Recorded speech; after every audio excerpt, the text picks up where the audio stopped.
இல்ல சித்தார்த். நீ எதுக்கு விவாகரத்து பத்திரத்துல சைன் போட்ட?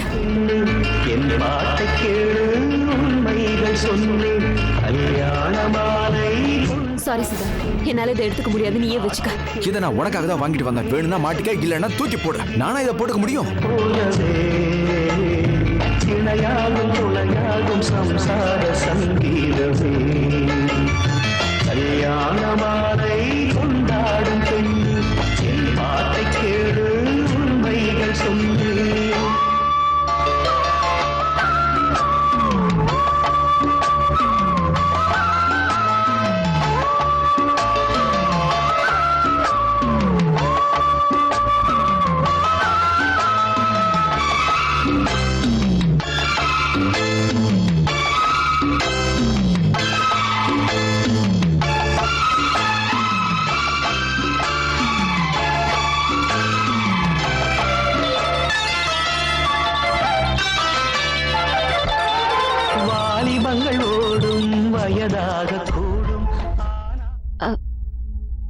ஹாய். ஹாய். I'm sorry. இன்னைக்கு என்னமோ திடீர்னு ரொம்ப கோவப்பட்டேன். என்னையும் மன்னிச்சுடு சித்தார்த். விவாகரத்து பத்திரத்துல நீயே விருப்பப்பட்டு சைன் பண்ணிருக்க மாட்டேன்னு எனக்கு தெரியும். நீ எந்த சூழ்நிலையில சைன் போட்டு இருப்பேன்னு நான் கொஞ்சம் புரிஞ்சு யோசிச்சிருக்கணும்னு நினைக்கிறேன். அடிக்கடி இந்த மாதிரி கேள்விகள் கேட்டு உன் மனசை நான் காயப்படுத்திருக்க கூடாது. சாரி சித்தார்த். இங்க பாரு ரோஷினி, எனக்கு எல்லாமே நீதான். உன்னோட உருவான இந்த உறவு தான் என் இறுதி வரைக்கும் வரப்போகுது. எக்காரணத்தை கொண்டு இதை நான் களைஞ்சு போகிறதுக்கு விட மாட்டேன்.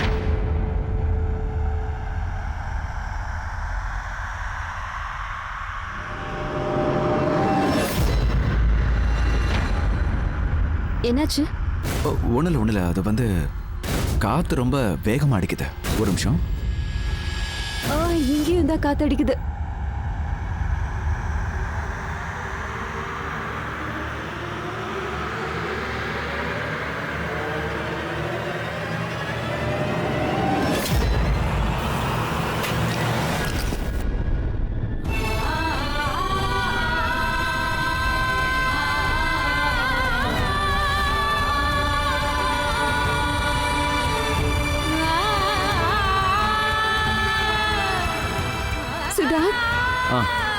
நீ எனக்கு வாங்கி கொடுத்த பிரேஸ்லெட் அறுந்து போயிடுச்சு.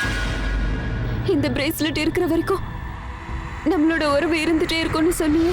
இது நம்ம உறவை ஞாபகப்படுத்திட்டே இருக்குன்னு சொன்னியே. ஆனா இது இப்படி அறுந்து போயிடுச்சு சித்தார்த். சுத்தமா செதறி போயிடுச்சு. அட என்ன ரோஷினி இப்படி பயப்படுற? பிரேஸ்லெட் அறுந்து போறதுக்கும் உறவுகள் செதறதுக்கும் நிறைய வித்தியாசம் இருக்கு. இது வெறும் பிரம்மதான் ரோஷினி, நீ எதுக்கும் கவலைப்படாத. நாளைக்கே இதை நான் கொடுத்து சரி பண்ணிடுறேன். ஓகே? சித்தார்த் என்னாச்சு? இல்ல ஒண்ணுல விரல்ல ஒரு சின்ன அடிபட்டுருச்சு. சித்தார்த், எனக்கு திடீர்னு என்னென்னமோ தோணுது. தூக்கமே வர மாட்டேங்குது. அதாவது ஏதோ தப்பு நடக்க போகுதுன்னு எனக்கு மனசுல தோணிக்கிட்டே இருக்கு சித்தார்த். ரோஷினி, தேவையில்லாம பயந்துட்டு இருக்காத. நம்பிக்கையை கைவிட்டுறாத. ஓகே? இன்னைக்கு உங்க அம்மா பேசின எல்லா வார்த்தைகளும் அப்படியே உன்னுடைய மனசுல நின்னு போச்சு. அதனாலதான் உனக்கு இப்படி எல்லாம் தோணுது. ஒருவேளை ஏதாவது தப்பு நடந்தாலும் நான் தான் இருக்கேன்ல, நான் எல்லாத்தையும் சரி பண்ணிடுறேன். ரோஷினி, நீ என்னோட கூட இருக்கிற வரைக்கும் நான் எந்த சவால்களையும் எந்த பிரச்சனையும் சமாளிச்சிருவேன். எந்த ஒரு சக்தியாலையும் நம்ம ரெண்டு பேரையும் பிரிக்கவே முடியாது.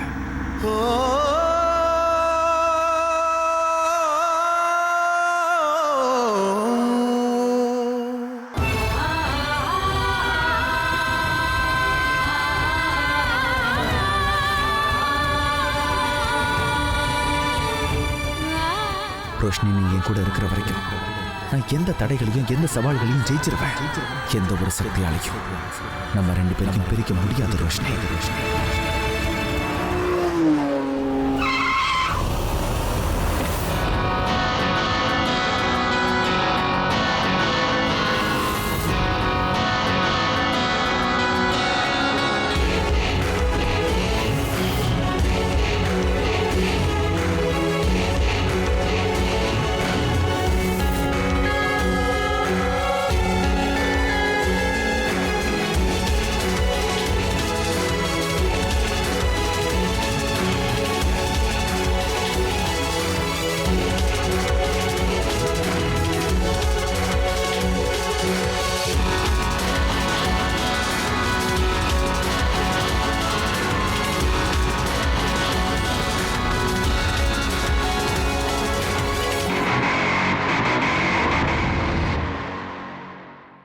சாரி, வரதுக்கு நேரமாயிடுச்சு.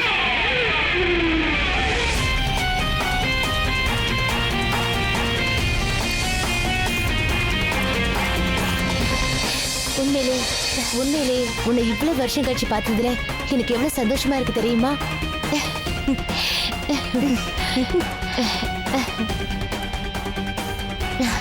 கிருத்திகா, இவதான் என்னோட பொண்ணு கிருத்திகா. எங்கப்பா யாரையும் காணோம்? அட இங்க பாப்பா, சொல்லுங்கம்மா. என்னப்பா பண்ணிட்டு இருந்த? நான் எல்லா கதவு ஜன்னல்லாம் மூடிக்கிட்டு இருந்தேம்மா. சரி, இங்கேயும் ஜன்னலையும் கதவில மூடு போ. சரிங்கம்மா. திறந்துக்க போது நல்லா மூடு. ஆமா, என் புள்ள மத்தவங்க எல்லாரும் எங்கப்பா? யாரையுமே காணமே. அம்மா. பாப்பா, பாத்தீங்களாம்மா திடீர்னு வானிலை எப்படி மாறிடுச்சுன்னு? நீ இங்கதான் இருக்கியா? உன்னை பத்தி தான் கேட்டுட்டு இருந்தேன். எங்க போய் தொலைஞ்ச?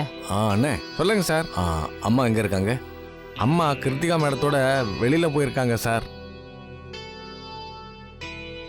சரிண்ணே, நீங்க போங்க. பாத்தீங்களாம்மா, உங்க மருமக எங்க போயிருக்காளோ தெரியல.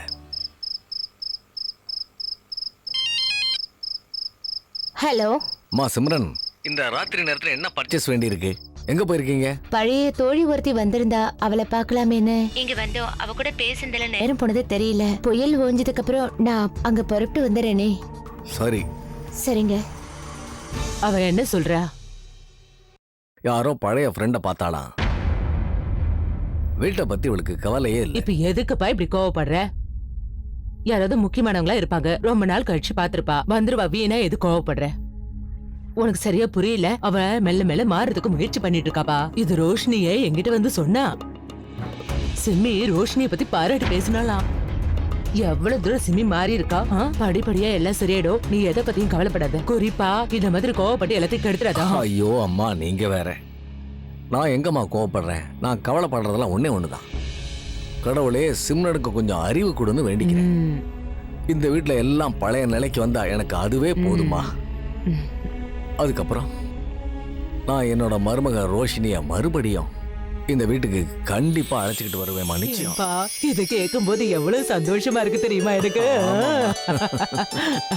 அம்மாடி நிஷா, இந்த ரோஷினி எங்க வீட்டுக்கு வந்ததுல இருந்தே எங்க குடும்பம் சின்ன பின்னமாயி செதறி போச்சுமா.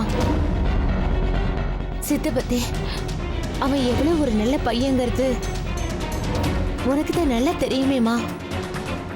ஆனா இப்பெல்லாம் அவன் யாரோட பேச்சையும் கேட்க மாட்டேங்கிறாமா. ஏதோ எங்க கூட எல்லாம் பேசணுங்கிறதுக்காக பேசிட்டு இருக்காமா. இது வரைக்கும் அவங்கிட்ட எந்த மாற்றமும் இல்லை. அந்த ரோஷினியோட குடும்பத்துல இருக்கிறவங்க என் பையனோட உயிரை வாங்கறதுக்காக எப்ப பார்த்தாலும் ஏதாவது ஒரு காரணத்தை தேடிட்டு இருக்காங்க. நிஷா, என்னை பத்தி தான் உனக்கு பல வருஷங்களா தெரியுமே. நாம எல்லாரும் சேர்ந்து தானே லண்டன்ல தங்கிட்டு இருந்தோம். இந்த மாதிரி நான் கவலைப்பட்டு நீ என்னைக்காவது பார்த்திருக்கியாமா? இல்ல இந்த மாதிரி யாரையாவது புறம் பேசி கலகத்தை உண்டு பண்றதை பார்த்திருக்கியாமா? இன்னும் என் குடும்பத்தை இவ என்னென்ன பண்ண போறாளோ. இவளால என் சுபாவமே மாறிடுச்சு. எங்க வீட்டு பொண்ணா நினைச்சுதா நான் இந்த விஷயத்தெல்லாம் சொல்றேன். அந்த குடும்பத்துல இருக்கிறவங்க சித்தோட கண்ணை கட்டி வச்சிருக்காங்க. அது உன்னால மட்டும் தான் அவக்க முடியும்னு எனக்கு நல்லா தெரியுமா. என் சித்து கூட உனக்கு நெருக்கமா பழக்கம் இருக்குல்லம்மா. நீங்க எல்லாரும் லண்டனை விட்டு போனதுக்கு அப்புறம் சித்து உங்களை தேடி சுத்தாத இடம் இல்ல, தேடாத இடம் இல்ல. ஆனா உன்னை பத்தியோ உன் குடும்பத்தை பத்தியோ எந்த தகவலும் தெரிய வரல. சரி, அதெல்லாம் போகட்டும். எனக்கு ஒரு விஷயத்த பத்தி நல்லா தெரியும் நிஷா. சித் யாரோட பேச்சை கேட்பான்னு நினைச்சா அது கண்டிப்பா நீயா மட்டும்தான் இருக்க முடியும். நிச்சயமா நீங்க 2 பேரும் சேர்ந்து ஒன்றா சந்தோஷமா வாழுவீங்கம்மா. உங்க 2 பேரோட வாழ்க்கையை அப்புறம் மாறிடும். நிஷா, ப்ளீஸ் ப்ளீஸ் இந்த விஷயத்தை பத்தி யோசி.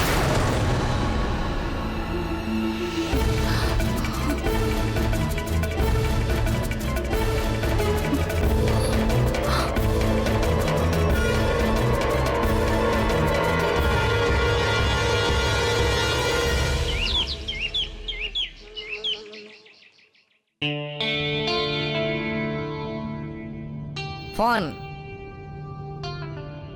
Hello. Yes. Yeah.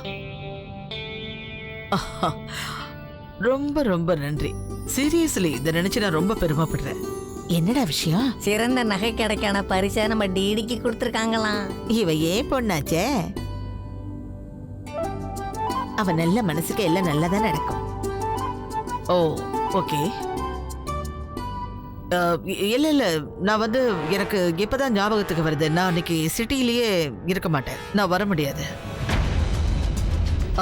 நிச்சயமா என்னால சொல்ல முடியல. நான் எதுக்கும் டேட்டை செக் பண்றேன். அது சரி, இதை விட பெருமையான விஷயம் வேற என்ன இருக்க முடியும் சொல்லுங்க. ஒன்று பண்றீங்களா? எனக்கு கொஞ்சம் டைம் கொடுங்க. அந்த டேட்ல நான் ஃப்ரீயா இருக்கேனான்னு பார்த்து சொல்றேன். ஓகே, தேங்க்யூ, பாய். துர்கா, என்னம்மா அப்படி சொல்லிட்ட? அது வந்துமா அது இல்லம்மா, நான் வந்து அன்னைக்கு ஊர்ல இருக்க மாட்டேன்னு நினைக்கிறேன். ஏதாவது வேலை இருக்கும். நீ ரெடி ஆயிட்டியா? நான் ரெடி ஆயிட்டு வரேன். இவளுக்கு திடீர்னு என்னாச்சு? ரொம்ப பெரிய விருதுன்னு சொன்ன, இவையே அது வேண்டாங்கிறா? பெரிய விருதுதான் இருந்தாலும் இவங்க மனசுல என்ன நினைச்சுக்கிட்டு இருக்காங்கன்னு தெரியல. நான் போய் பார்த்துட்டு வந்துடுறேன். பெரிய இவன் என்ன வளரிட்டு போறான்? அப்படியே இவ்வளவு கேஷுவலா இருக்காங்க. அதான் எனக்கும் என்னன்னு புரியல. இதுக்காக விருது வேணாங்கிற பாணியில பேசுறா. இது என்னன்னு நம்ம தெரிஞ்சுக்கிட்டே ஆகணும். நான் சித்தார்த் கிட்ட இதை பத்தி பேசுறேன். அவர் ஏதாச்சும் விசாரிச்சு சொல்ல வாய்ப்பு இருக்கு. கேளு கேளு. நான் போய் டிஃபன் செஞ்சு கொண்டு வரேன். போயிட்டு வா. மோனா, எந்த ஓட்டப்பந்தயத்துல கலந்துக்க ஓடிக்கிட்டு இருக்க? அண்ணே, சங்கீதா கிட்ட இருந்து எனக்கு போன் வந்துச்சு. அவ உடனே எனக்கு கிளம்பி வர சொன்னா. அவங்க என்ன ஏர்போர்ட்டுக்கு போலையா? நேரம் ஆயிடுச்சுல்ல. ஆமா, இந்நேரம் அவங்க கிளம்பி இருக்கணும். என்ன பிரச்சனையாச்சுன்னு தெரியல. நான் போய் பார்த்துட்டு வந்துடுறேன். சரி, போயிட்டு வா. அங்க போய் என்ன விஷயம்னு எனக்கு உடனே ஃபோன் பண்ணு. ஓகே, பாய். அட கடவுளே, என்ன பிரச்சனையா இருக்கும்? அங்க சங்கீதாவுக்கு எந்த பிரச்சனையும் இருக்க கூடாது.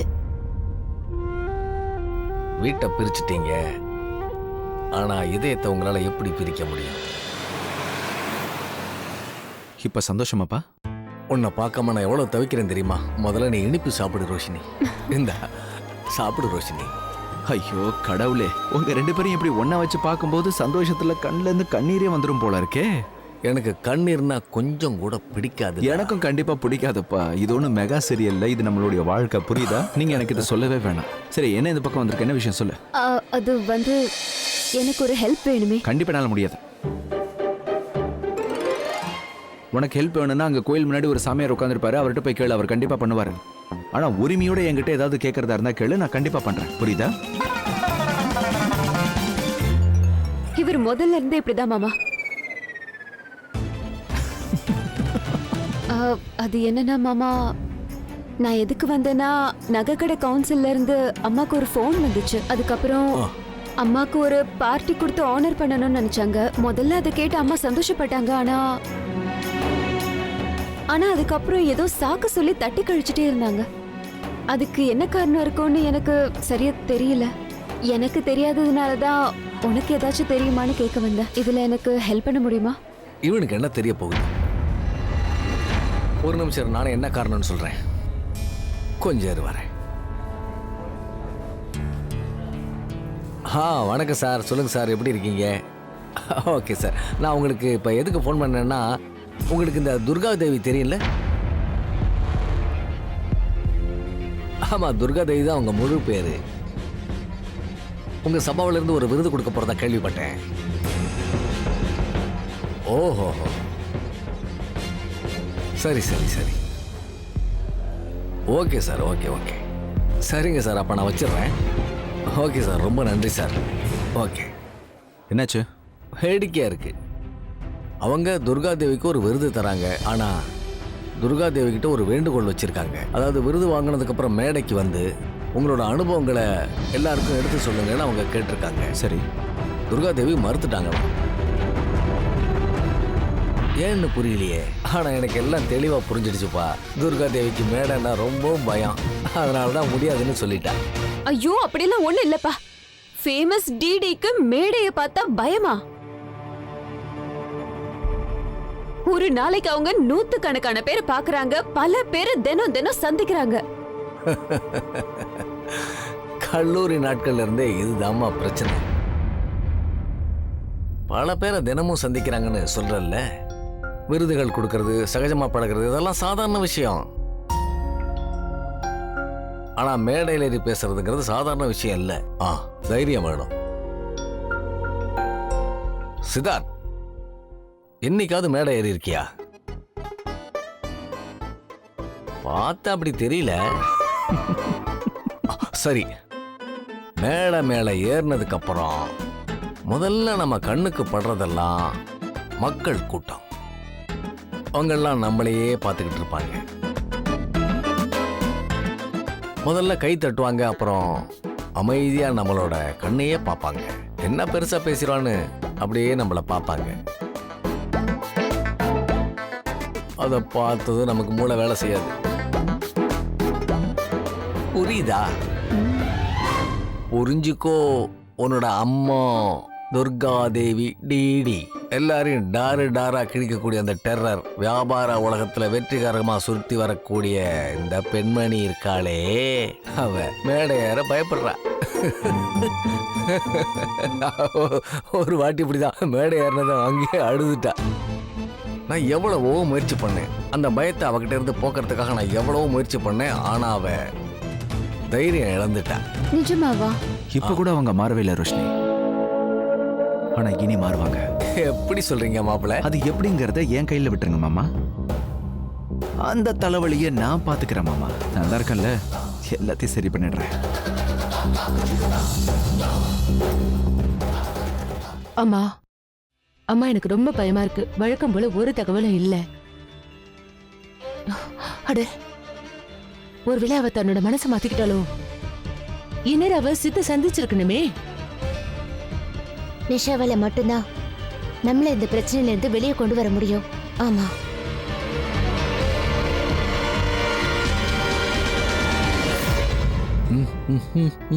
அம்மாடி ரோஷினி, உனக்கு என்ன சாப்பாடு பிடிக்குமோ அதைத்தான் எல்லாருக்கும் ஆர்டர் பண்ண போறேன். தேங்க்யூ மாமா. என்னடா? எனக்கு எல்லாமே ஓகே தான், எனக்கு எதுவும் பிரச்சனை இல்லப்பா. ஹலோ சார், வணக்கம். வணக்கம் சார். யாரோ ஒரு மேடம் உங்களை பார்க்க வந்திருக்காங்க. நீ போனா. சரி சார். என்ன காலையிலேயே மீட்டிங்கா? என் விதியை பாத்தியா? எப்பவும் உன் கூடயே சுத்துற மாதிரி ஆயிடுச்சு.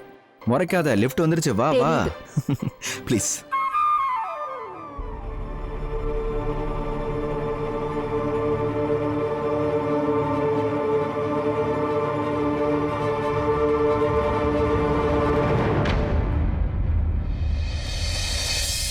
உடஞ்சிருச்சு இல்ல? நான் சரி பண்ணிட்டேன். அட, இந்த டிசைன் சூப்பரா இருக்கு. அது எப்படி உங்க வீட்ல எல்லாருமே அறிவாளியா இருக்கீங்க? Excuse me. பாரா, கோவம் வருது.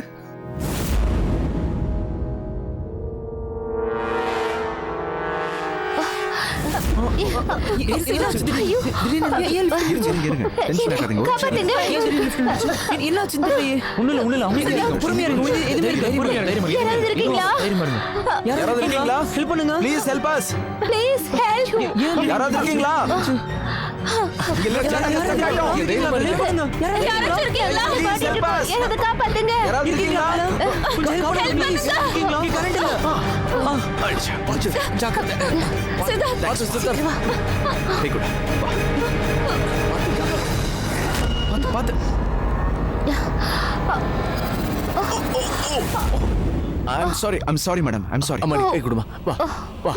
அம்மா, பாத்து.